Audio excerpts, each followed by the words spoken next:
Bonsoir, Monsieur Ploncard-Dassac. Bonsoir Diane.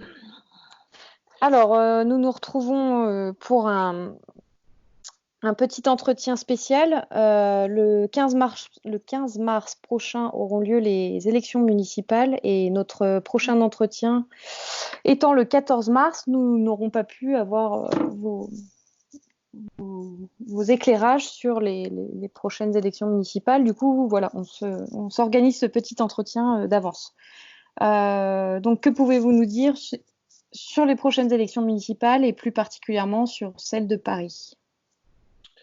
Bon, alors sur un plan général, je ne pourrais que refaire la même déclaration, enfin décrire la même position que celle que j'avais donnée le mois dernier, c'est-à-dire que lorsque dans une région quelconque, celui qui est élu a bien géré la situation, a bien géré l'argent de la commune, bon, il n'y a pas d'autre raison. Autant continuer à voter pour lui. Au moins, en pratique, il a été efficace. Alors, en ce qui concerne le problème de Paris, on se trouve devant une équation. Et cette équation est toute simple. Qu'est-ce que l'on veut? En ce qui nous concerne, ce que l'on veut, c'est que la République en marche s'effondre. Donc, il est évident qu'on ne peut pas voter pour Madame Agnès Buzyn, d'autant qu'elle traîne tout de même un sérieux passif. Rappelez-vous tout de même sa politique dictatoriale, je dirais, de vaccination obligatoire, ne laissant aucune liberté aux parents pour les plus jeunes enfants, bébés. Donc, ceci déjà, pour commencer. Sa position en faveur de la loi de bioéthique, là aussi que nous ne pouvons que condamner. Sa mauvaise gestion, je dirais même plus que ça, sa gestion calamiteuse du problème des hôpitaux publics en France. Donc cette femme doit être écartée par tous les moyens. Bon, alors, quels sont les moyens pour l'écarter? C'est pas compliqué. Qu'y a-t-il comme rival? Nous avons Hidalgo. Pardon? Nous avons Hidalgo Oui. Et Rachida Dati. Mais Alors, on a Hidalgo et Rachida Dati qui sont toutes les deux en tête.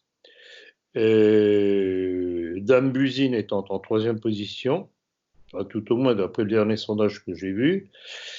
Et curieusement, ce serait Rachida Dati qui serait en tête maintenant. Bon, alors le problème, c'est qu'il va y avoir un deuxième tour avec les alliances. C'est là que ça risque de basculer. Et c'est là le danger, c'est que Anne Hidalgo pourrait très bien bénéficier du report des Verts, des écologistes, etc., ce qui lui permettrait de passer. Bon, alors, au point de vue malfaisance, bon, ça ne plaira pas à tout le monde, mais c'est comme ça, c'est la réelle politique. Il me semble que le choix le plus judicieux est de faire voter pour Rachida Dati. Et je rappelle que le but principal, c'est de faire perdre, coûte que coûte, la République en marche. C'est quand même terrible que l'on ait le choix entre trois femmes, et qui plus est, trois femmes étrangères. C'est quelque chose, mais ça. Deux juives et une marocaine. De ce que cela veut dire pour les Français. Mais on va se retrouver. C'est l'humiliation. En français. Au train où vont les choses. Et en fait, c'est la réalité. Pardon, vous avez dit quoi dernièrement? Excusez-moi. On va se retrouver avec une France sans français. Oui, oui. Au train où vont les choses.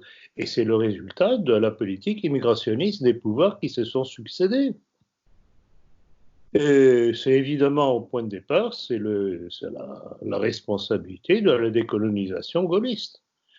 Donc tout ça s'enchaîne et nous amène à cette situation que nous vivons en France, avec des candidats qui ne sont même plus de souche. Bon, alors, je répète quand même, le but fondamental pour nous est de nous débarrasser de la République en marche. Donc, candidat le moins pire, si l'on peut s'exprimer ainsi, pour nous, c'est Rachida Dati. J'imagine très bien le haussement de sourcils ou d'épaule de certains. Elle a été quand même gouvernement Sarkozy. Eh bien oui, je sais bien, mais enfin, faut tout de même penser à une chose, c'est que les choses évoluent. Sarkozy est tout de même quelque peu sur la touche, quoi qu'il fasse pour essayer de continuer à faire parler de lui. En plus de ça, par sa candidature, surprise d'ailleurs, je ne m'attendais pas du tout à ça, à ce qu'elle se présente.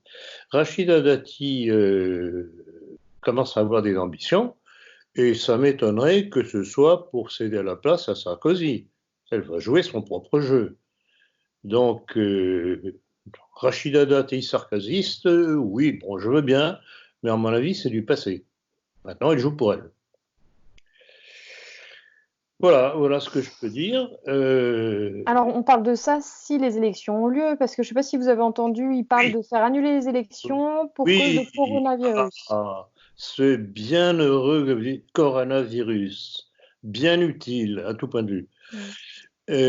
Effectivement, je ne sais pas si vous avez vu l'intervention d'Édouard Philippe, il doit y avoir 24 heures, je crois, qui était interrogé, et alors disant, oui, mais non, mais pas du tout, les élections auront lieu.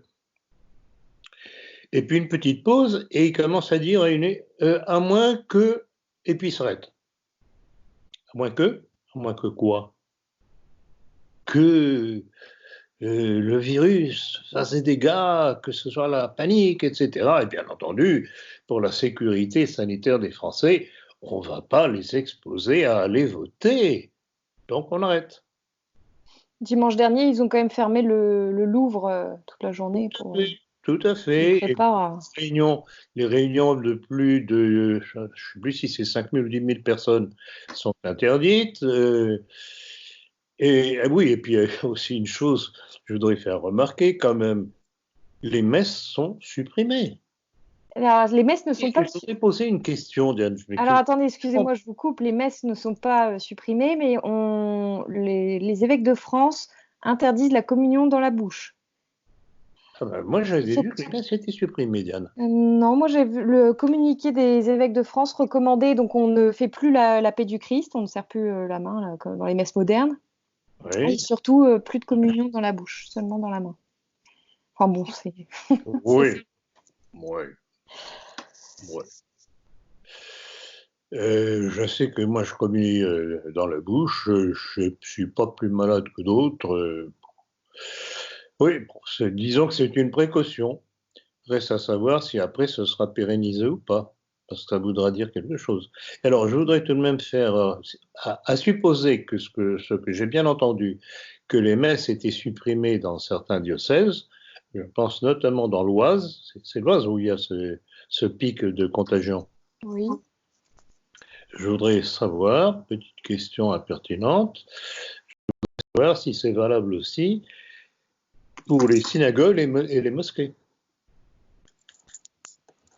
Est-ce que les offices dans les synagogues et les mosquées sont supprimés aussi, ou est-ce que c'est simplement les catholiques qui feraient cela? Oui, évidemment, effectivement, c'est un article du Figaro qui parle de la suppression des messes dans l'Oise. Oui. Je n'ai pas rêvé. Hein. En Île-de-France et dans l'Oise. Voilà, je n'ai pas rêvé.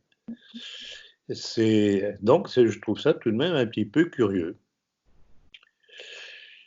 Et donc, surtout quand on est en plein œcuménisme, où tout le monde supprime les offices, ou c'est simplement pour les catholiques.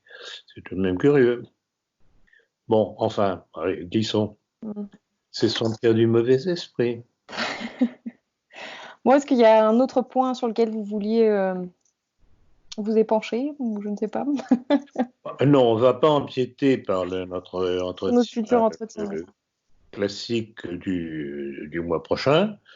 En fait, l'intérêt de cet entretien que nous faisons ce soir, c'est comme vous l'avez très bien dit au départ, c'est que si on faisait le commentaire le samedi, comme ça va être le cas, le temps de publier le document, vous n'aurez pas le temps de le publier en temps voulu pour que les gens aient ce que nous recommandons comme consigne.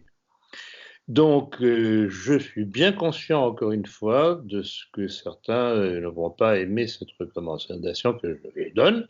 Je voudrais encore une fois tout de même dire que la politique, c'est aussi la réelle politique. Il faut savoir quelles sont les priorités.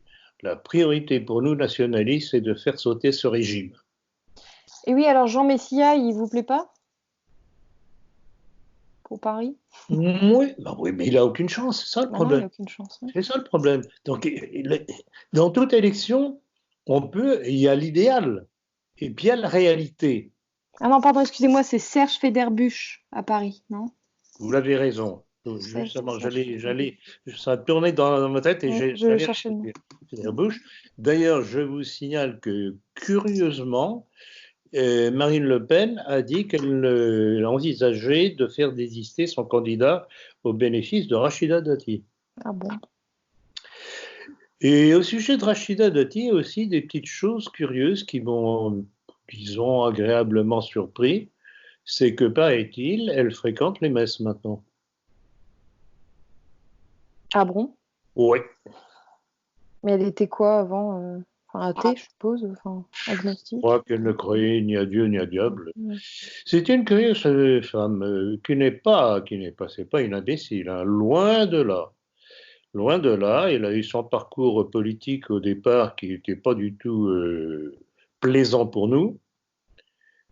Et je vous dis, le seul impératif qui nous pousse à faire voter pour elle, c'est pour nous débarrasser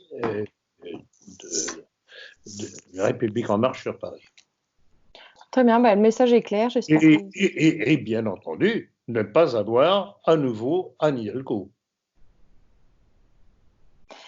Donc ça, ce sont les deux priorités, se débarrasser de la République en marche et d'Anne Hidalgo. Voilà ce que je souhaitais pouvoir dire calmement et en incitant nos milieux tout de même à faire preuve d'un petit peu plus de sens stratégique et stratégique. Voilà. Très bien, merci Monsieur Ploquin-Attaque. Bien, merci et à tout bientôt. À très bientôt.